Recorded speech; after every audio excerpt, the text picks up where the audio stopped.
Bonjour tout le monde, j'espère que vous allez tous très bien. On se retrouve pour notre dernière séance d'écriture de la semaine, en ce vendredi. Je vous propose donc de refaire un petit entraînement, et puis après on attaquera sur des phrases qui vont être encore plus compliquées à écrire, mais c'est le but, essayer de progresser petit à petit. Je rappelle, je l'avais rappelé à la fin de la séance précédente, mais que si vos enfants ne sont pas encore bien à l'aise dans l'écriture de mots ou même dans l'écriture des lettres rondes, n'hésitez pas à revenir sur des séances précédentes, à refaire les séances précédentes, et un autre jour, vous ferez la séance que je vais proposer aujourd'hui sur les phrases. Ça ne sert à rien de brûler les étapes, ça ne ferait que vos enfants n'évolueraient pas correctement dans l'écriture, et du coup auraient appris jusqu'au bout, mais ne sauraient rien faire correctement. Il vaut mieux prendre son temps, maîtriser les choses, et ça débloque souvent plein de choses par la suite, et leur permet d'aller plus vite et de rattraper les autres. Il n'y a aucun souci là-dessus. Il vaut mieux prendre son temps sur certaines choses que de vouloir aller trop vite. Allez, eh bien c'est parti. Comme d'habitude, deux types d'entraînement, suivant là où ils en sont. Pour la semaine, on commence à avoir beaucoup refait des boucles et des étrécis. Ils en ont peut-être marre. S'ils n'en ont pas marre, vous pouvez leur en reproposer. Série de boucles, série d'étrécis.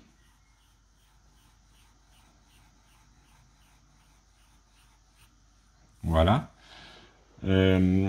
Plutôt que de s'entraîner maintenant sur les formes, la coquille et le rond, essayez de refaire individuellement les lettres que nous avons apprises.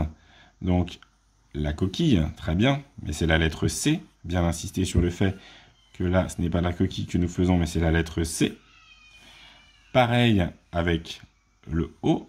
Du coup, il faut bien lui faire sa moustache. OK.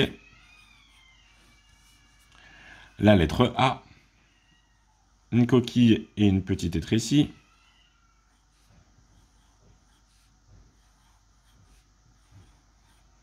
Et de la même manière, la lettre D. Une coquille et une grande étrécie.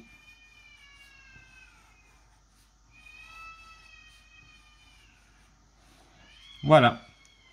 Ça permet de revoir les 4 lettres que nous avons appris cette semaine. Le C, le O, le A et le D. Et puis, ceux qui ont besoin d'un entraînement un peu plus avancé, je rappelle, une petite étrécie, une grande boucle. Petite étrécie, une grande boucle. On fait des séances qui alternent différentes formes. Pas les formes rondes, mais les formes en étrécie et en boucle. On peut faire aussi... Il y a plein de séquences, je vous laisse imaginer celle que vous voulez pour vos enfants. Alors, 3 phrases aujourd'hui que nous allons pouvoir écrire. Première phrase, cet été, il lit. Cet été, il lit. Alors, cet, c'est un mot que l'on avait vu. Été, ça on n'avait pas vu. Mais c'est une boucle, une grande étrécie, une boucle. Avec la petite barre du T et l'auréole sur les E, c'est l'accent qui permet de faire le son et. On va rajouter une petite virgule, parce que quand on dit la phrase cet été, il lit.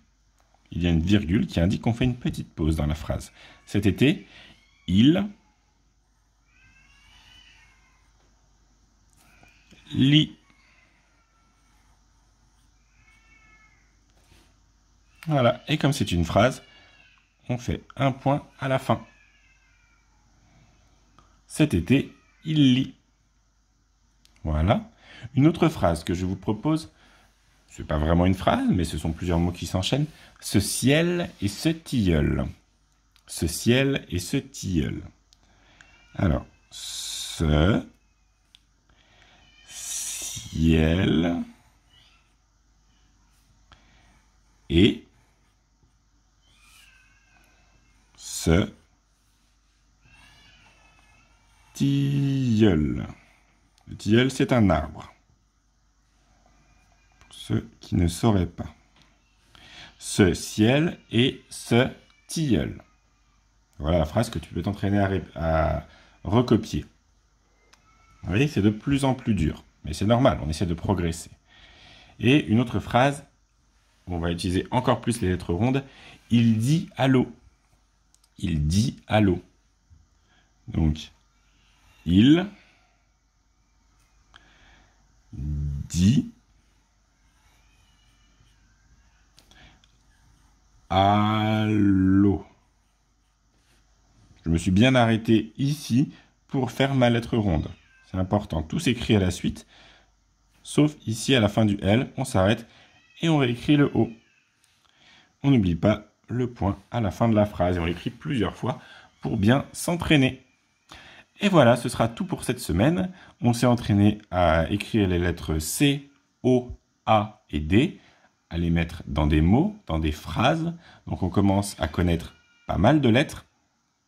On continuera la semaine prochaine à découvrir des nouveaux mots et peut-être des nouvelles formes. Je vais y réfléchir, je vais voir ce que l'on fera la semaine prochaine. Bon week-end à tous et à lundi pour une nouvelle semaine d'écriture et de plein d'autres choses. À bientôt.